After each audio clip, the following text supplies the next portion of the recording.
Para ouvir a população, para saber se o pessoal realmente está aí viciado, passando muito tempo nas redes sociais, se incomoda muito, se considera que realmente existe um imediatismo quando chega qualquer mensagem, qualquer sinal de alerta ali nas redes sociais principalmente, que o povo acaba se incomodando ao ponto de parar o que está fazendo, trabalho, trânsito, uma conversa, para ver o que chegou desse mundo virtual. A gente vai acompanhar o que o povo disse nas ruas. Eu espero, por causa que da vez estou trabalhando, né? Eu não respondo rápido não, respondo conforme dá, não me sinto preso a ele não. Eu geralmente atendo às necessidades do momento, assim. Se eu tô mais ocupada, eu demoro um pouco para responder, mas não tenho tanta urgência, não. Depende da pessoa. E se for uma pessoa que eu mais converso, daí eu respondo rápido. Mas se não for, daí eu deixo um pouco. Precisa, né? Trabalho, filho, não tá sempre junto, tem que ter. Sempre confiro. Agora ele estava na mão porque eu fui conferir, realmente. Senão eu termino e coloco no bolso. Ele tá sempre comigo, mas às vezes eu não dou tanta importância, né? Depende muito da pessoa que eu tô respondendo. Tipo, se for uma pessoa muito próxima, eu prefiro responder rápido. Eu deixo as notificações sempre desativadas, então eu respondo quando dá.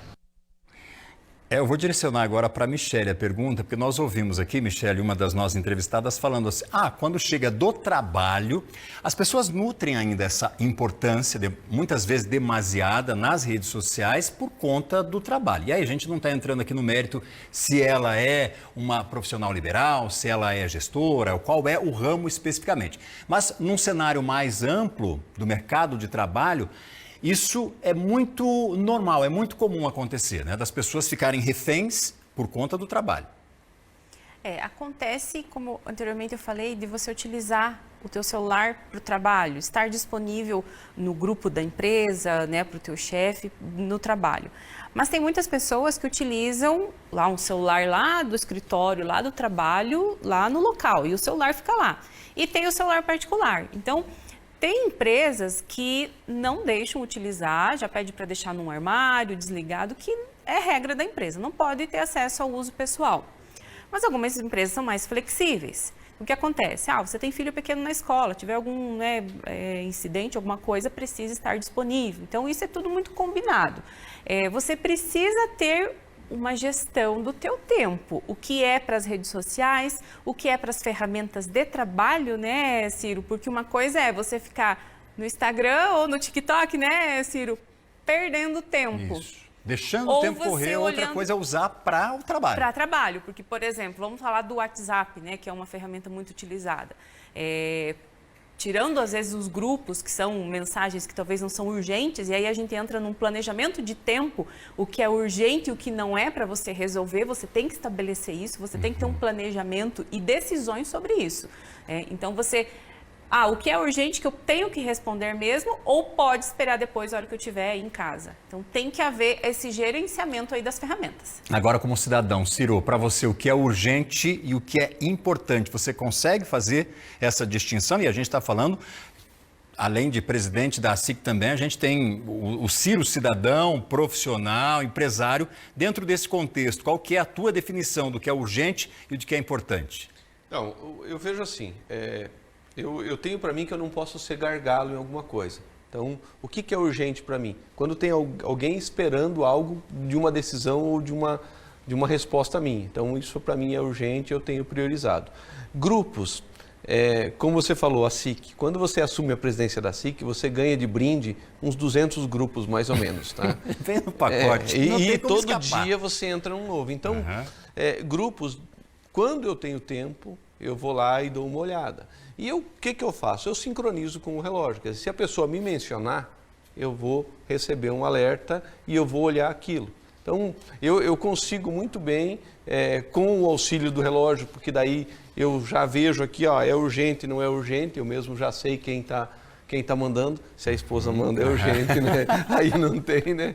Mas aí você consegue diferenciar isso até pela pessoa. Então, se eu pegar meu celular aqui, deve ter mais ou menos umas 70 conversas sem responder.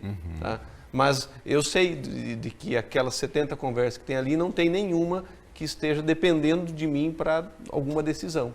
E essa pergunta vem com uma outra, eu não sei se você tem agora, nesse momento, condições de responder, mas enfim, existe um ranking, né, do tempo que a população de cada país passa conectada à internet, às redes sociais de alguma forma. Você tem o dado aqui do Brasil? Eu vi algo em torno de 9 horas por dia. Por dia, né?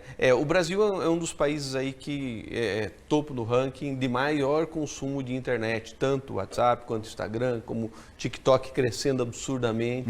Então, 9 horas por dia.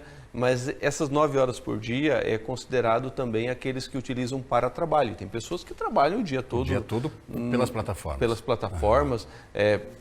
A gente tem vários casos de lojas que implementaram o atendimento do seu cliente por WhatsApp, chegou uma mercadoria, já chegou um modelo novo de roupa, já tira foto, já tem um grupo de clientes que já serve, que gosta daquele estilo. Então, quer dizer, isso também conta nessas 9 horas, e se a pessoa fica 9 horas, são 9 horas produtivas e não fica mandando mensagem para um, para dois, bom dia em grupo e toda aquela parte.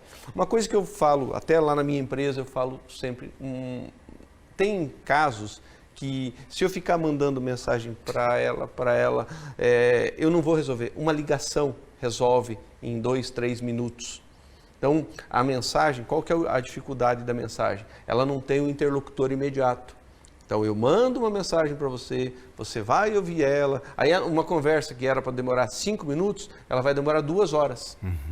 Então, aí a pessoa, além dela ser muito improdutiva, ela vai emendando uma na outra e quando vê, ela está no meio de uma coisa que ela fica respondendo o dia todo. Então, às vezes você está conversando com uma pessoa e aquela conversa está se delongando muito por uma decisão, liga, faz uma ligação, resolve o problema e parte para outra. Do que você ficar emendando uma conversa na outra, manda um áudio para um áudio para outro, e quando você vê, você consumiu o seu tempo do dia, no caso, 9 horas, às 9 horas, 8 horas, 9 horas, em coisas que se você fosse fazer uma ligação e não ficar conversando em grupos e um e outro, em 2, 3 horas você resolveria. Então, às vezes você dá um passo atrás da tecnologia, ir para o método tradicional e ligar, você resolve muito mais rápido do que você ficar ali naqueles grupos mandando mensagens. Hoje mesmo nós falamos sobre apagões. Lá em 2009, um grande apagão que tomou conta do país. Ano passado nós tivemos um outro que durou ali 3 horas. Nós estamos tão reféns disso que a gente nem consegue mais imaginar como seria o nosso dia a dia, a nossa rotina sem essas ferramentas todas, sem a internet. E aí, dentro disso, Camila, cabe a você dizer para nós aqui, dentro da psicologia e do comportamento humano, o que realmente é urgência e importante. Como a gente pode diferenciar e como que nós devemos agir em cada situação? Perfeito. Então, dentro da psicologia, quando a gente fala tanto da urgência quanto da importância, o cérebro vai identificar como se fosse a mesma coisa. Por quê? Porque nós entendemos, através do nosso próprio desenvolvimento humano, que o indivíduo ele sempre vai buscar a sua perfeição. Ele sempre vai buscar o seu melhor. Então, eu recebo uma mensagem, eu entendo que eu preciso cumprir aquilo. Então, para o meu cérebro, sempre vai ser urgente e sempre vai ser importante.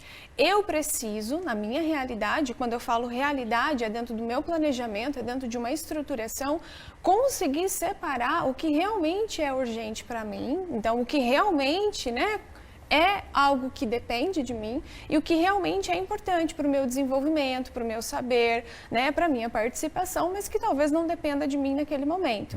O cérebro, ele não vai conseguir ter esse discernimento, porque dentro da neuropsicologia nós caracterizamos o cérebro como atemporal. Ele não está em estado real. Então, ele se decodifica da realidade através dos nossos sentidos. Então, através de todos os sentidos que temos, audição, tato, paladar, a gente vai decodificando a realidade. Então, todo estímulo que eu recebo, o meu cérebro entende que é uma missão que eu preciso cumprir. Então, eu recebo uma notificação no WhatsApp, eu entendo que eu preciso responder. E aquilo vai ser um gerador de ansiedade para mim. Por quê? Porque o meu corpo e o meu cérebro, eles se preparam para que eu assuma aquela função. Então, a partir do momento que o meu cérebro decodifica um estímulo, ele vai buscar resolver aquele problema. Então, ele vai entender que eu preciso resolver aquela mensagem, que eu preciso resolver aquele problema, que eu preciso conversar com aquela pessoa, e aí cabe muito meu próprio discernimento, Então, eu sempre falo que quando a gente busca compreender né, o que é a minha própria demanda, a gente busca realmente, de fato, compreender os nossos planejamentos e estruturar principalmente os nossos objetivos. Sem objetivos, a gente fica à mercê do nosso cérebro, que não tem controle nenhum. Mas e aí, diante desse cenário, ressignificar é algo utópico, então? Exatamente. Exato. Não vamos conseguir ressignificar isso? Difícil. E aí cabe o que a gente chama, dentro da psicologia, de autorregulação. Eu preciso me regular, eu preciso olhar e me regrar diante daquilo que eu sei que cabe a mim, enquanto rotina, enquanto planejamento, enquanto objetivo. Sozinha, né? Se eu simplesmente deixar o meu cérebro fluir, ele vai entender que eu consigo ter domínio de tudo, porque ele não tem noção das 24 horas, ele não tem noção de como eu consigo lidar com o tempo, por exemplo, né? Então tudo, quando a gente fala do imediatismo, tudo para mim causa-se uma expectativa. Então, a partir do momento que eu vejo uma notificação que alguém me mandou uma mensagem, automaticamente o meu cérebro já começa a pensar na resposta. Então, eu vou falar isso, né? Ou se eu sei que no final da minha tarde eu vou ter algum compromisso, eu já começo a estruturar aquele planejamento. Então, eu já começo, olha, porque daí quando eu chegar lá, eu vou fazer assim, aí eu vou falar isso. E nada do que acontece ali no meu imaginário se torna realidade. A gente pode falar ali que 10% se torna real, né? E olha que nem isso. Então, nós precisamos entender que tudo isso que a gente cria de forma imaginária não é a realidade. A realidade é o quê? Os nossos objetivos, é o nosso aqui e agora, principalmente. Então, agora, o que eu estou fazendo agora? Há uma linha da psicologia que fala, vamos sair da Matrix, pelo amor de Deus, gente, né? Exatamente.